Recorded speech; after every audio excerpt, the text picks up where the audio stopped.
This use of social media and those handheld devices, cell phones, and the availability of everyday services like you have banking these days through your mobile phone, your business and commerce and all sorts of connectivity.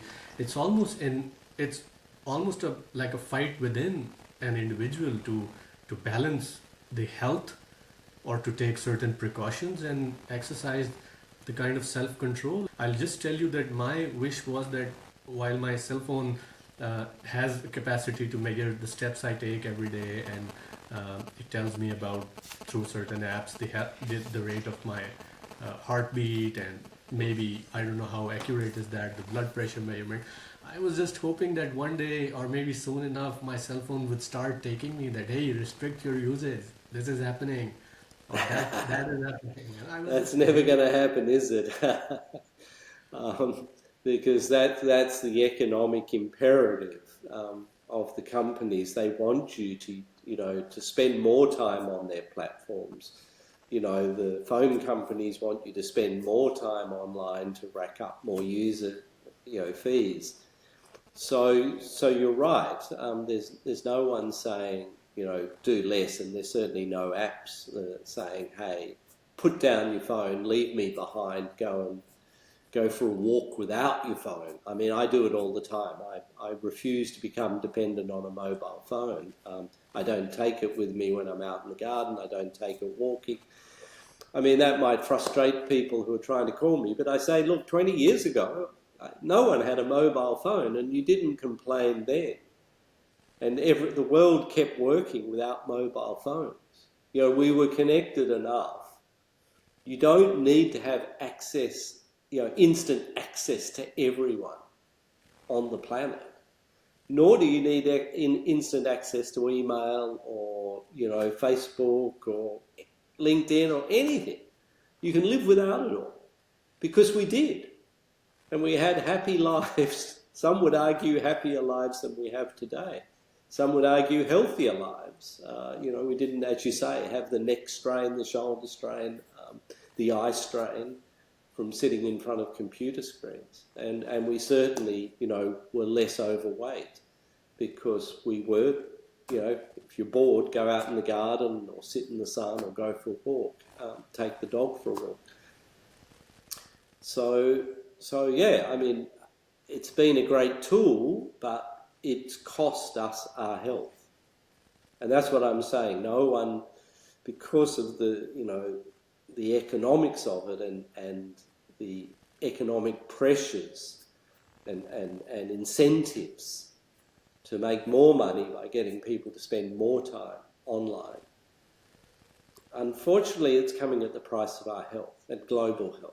And so it is a problem that, public health officials have to really engage themselves with and treat just as, as serious a problem as cancer, social media or online injury, let's call it, because it's all manner of things that you've said, both physical and mental.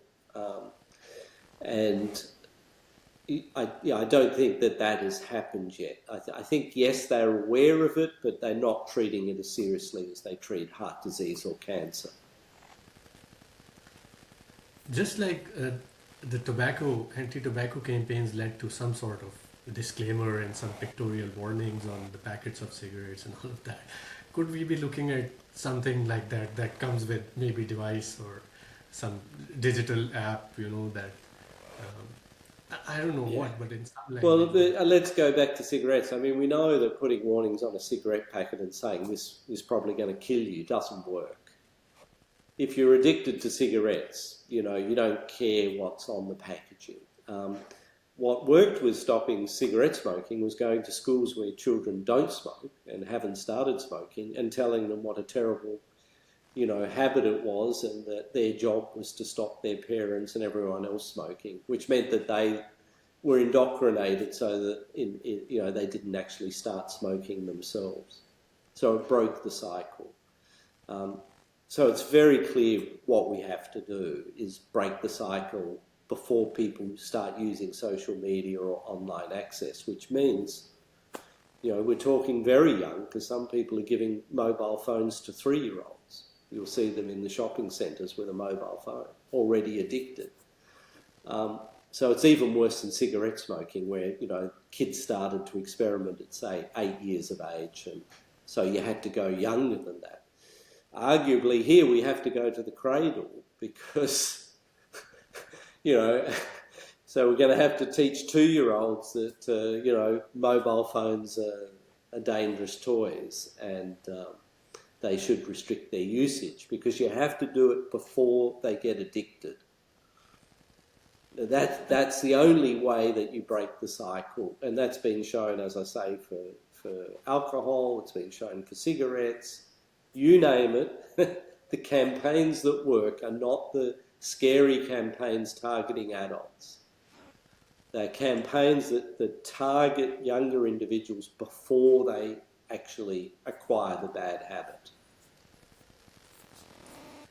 I think self-discipline is something that comes in. I can just remember some of the images of my ancestral home where people are sitting with granddad, about 11 to 12 people around the TV, and the TV is on, but everybody is looking at personal screen. Yeah. So those are the moments that have been captured in the family camera. So it probably has to come with self-discipline, that parents have to lead by example, that they discipline themselves, and then the child or somebody as young as 2 to 3-year-old will register the judicious or optimized use of. We're now talking about cell phones and digital screens, but this technology and the wireless connectivity is like ubiquitous. It's like living in a communication bubble that is growing denser by every day. Yeah, no, absolutely. And, you know, I think the classic example is a family dinner where everyone's, you know, looking at their screen, not interacting with each other. Absolutely. And that's the one, you know, the family dinner is the one occasion, I think, for all of us where that was the bonding and the time, you know, you shared and interacted closely with your family in a sort of calm, controlled setting where you could discuss all manner of things. And that's where a lot of social interaction is learnt, as you say, you know, between children and parents and relatives. And so the idea that people should bring a mobile phone to the dinner table, I mean, that for a start should be just banned. You know, unless someone's on call for medical emergencies or an ambulance driver or a doctor. You know, there is no reason anyone else on the planet needs to have a mobile phone on them while they're having dinner. You know, nothing is that urgent. You know what I mean? And so the simple thing is that, yeah, every family just should say, you know, this is our rule. No one brings their mobile device to the dinner table. So, yeah, I agree. It's self-discipline and also just establishing just sensible rules. And similarly, you know, at conferences or, you know, it's becoming increasingly, you know, the organisers have to tell everyone, switch your phones off, or, you know, so it doesn't interrupt this presentation. But still, there will be someone who will leave their phone on because they can't bring themselves to turn it off. Very disruptive and you know, completely unnecessary. And so I think we have to be increasingly strict with policing, you know, the no phone policy in various social circles, because otherwise we lose that learning of social interaction.